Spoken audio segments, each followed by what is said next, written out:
So guys, for today's video, andito na ang ating part 4 sa Money Hunt dito sa Sampaloc, Manila. At sa mga nakakalam na sa lugar nito, puntahan nyo na para kayo ang manalo nito. At paalala lang po sa mga nakakuha, pa-comment lang po sa comment section kapag nakita nyo na ang ating Money Hunt.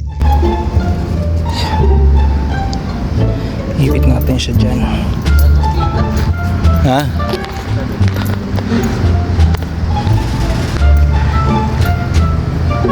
Nandito tayo sa may